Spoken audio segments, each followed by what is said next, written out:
તો સર આપણે એ જાણવું છે આપણા વિદ્યાર્થીઓને કે ઓફિસ આસિસ્ટન્ટ જો લાગે છે વિદ્યાર્થી તો એની કામગીરી શું રહે છે, એને બેંકમાં જઈને શું કરવાનું હોય છે? કેમ કે મેં એક પ્રશ્ન ઘણા બધા વિદ્યાર્થીનો સર જોયો હતો, કેમ કે પ્યુન શબ્દ મેં સાંભળ્યું ને તો એમને એવું લાગ્યું કે શું આપણે ત્યાં જઈને સાફ સફાઈ કરવાની હશે, શું મારે ત્યાં કચરા પોતા કરવાના હશે? આવા ઘણા બધા નેગેટિવ સેન્ટિમેન્ટ છોકરાના મગજમાં ડેવલપ થતા હોય છે.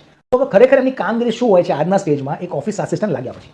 અચ્છા, એક સેકન્ડ થિંગ છે કે એની અંદર જે લોકોની થિંક છે કે ભાઈ એઝ અ પ્યુનમાં ખાલી આ જ કરવાનું ના, એમની પોસ્ટ બહુ સારી છે અત્યારની કન્ડિશનમાં. જે ઓફિસ અસિસ્ટન્ટ કહેવામાં આવે છે ને કે એની અંદર નો ડાઉટ ખાલી એક સિસ્ટમ વર્ક નથી આપ્યું એમને, બટ આજની જનરેશન સિસ્ટમ વર્ક પણ જાણે છે, બરાબર? તો સિસ્ટમ વર્કની અંદર પણ હેલ્પ કરે છે, તો એઝ અ બ્રાન્ચ હેડ એમાં પણ હેલ્પ લઈ શકે છે, બરાબર? તો એના બી બેનિફિટ્સ એમાં મળે છે. અને જે ઓફિસ અસિસ્ટન્ટનું વર્ક કહેવામાં આવે છે તો અત્યારે ઇંગ્લિશ થ્રુ બધું થઈ ગયું છે, મોસ્ટલી ઇંગ્લિશનું છે. તો જેમ તેમ તો એ છોકરો લાગ્યો નહીં હોય, મહેનત કરી હશે, ઇંગ્લિશ આવડતું હશે, તો જે વાઉચર, જે કામગીરીની અંદર જે વાઉચરો આવે છે દિવસના દરમિયાનના, એ સ્ટિચિંગ કરવાના આવે છે, બરાબર? સ્ટિચિંગ કર્યા પછી એને સંભાળવાના, એક ફાઇલો ક્યાં મૂકવી, આ બધું વર્ક એમાં આવે છે. બાકી જે નેગેટિવિટી જે લોકો નામ છે એઝ અ પ્યુન ખાલી આ જ કરવું અને સાફ સફાઈ જ કરવી, એ ખાલી ઓનલી નથી. અને સર હું તો છોકરાને એવું કહેતો હોઉં છું કે જો આપણા પાસે કોઈ જોબ ના હોય ને અને એક સરકારી જોબ આપણને કદાચ સાફ સફાઈ એક સફાઈ કર્મચારી મળતી હોય ને તો શરૂ તો કરી લેવી જોઈએ. એટલીસ્ટ અહીંયા તો એવું નથી, કેમ કે સર સાથે ચર્ચા કરીને મને એક વસ્તુ ખબર પડી છે કે તમને જે ક્લેરિકલનું કામ હોય છે ને એવું કામ સોંપવામાં આવે છે. જો તમારું ટેલેન્ટ સારું હશે તો તમને પહેલા દિવસે પીસી પણ આપી દેવામાં આવશે. એટલે તમારું કામ કેવું છે, એક મલ્ટીટાસ્કિંગ સ્ટાફ જેવું છે. એ તમારે જ્યાં ક્લર્ક છે, ઓફિસર છે, એમને મદદરૂપ થવાનું છે.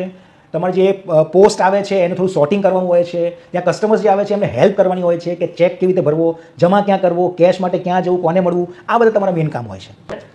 સપોઝ કે બેંકની અંદર રિકવરી, મેં મારી સર્વિસની અંદર મેં બેંકને બી વધારે ફાયદા પાડે છે, કારણ કે મારી જે સ્કિલ હતી લોકોને કન્વિન્સ કરવાની, તો એ ઇન્ડેક્સથી મને મારા સાહેબે મને મોર્નિંગમાં આવું તો મને રિકવરીમાં સાથે લઈ જાય. સેકન્ડ થિંગ કે જે સાથે જે સહકર્મી હોય છે, ઓફિસર, મેનેજર, સપોઝ કે હિન્દી બોલી શકતા હોય, ગુજરાતીમાં એમને બોલવાની તકલીફ પડતી હોય, તો એમની સાથે જો એક ગુજરાતી પર્સન જાય છે તો જે સામે જેમની પાસે રિકવરી કરવાની છે કે ભાઈ તમે પૈસા ક્યારે ભરશો, શું છે, તો એ લોકો હિન્દી સમજી નહીં શકતા અને ગુજરાતી લેંગ્વેજ બી જલ્દી સરળમાં સમજી જાય છે. તો એનો ફાયદો પણ એઝ અ સબસ્ટાફ મારી જોડેથી લીધો છે.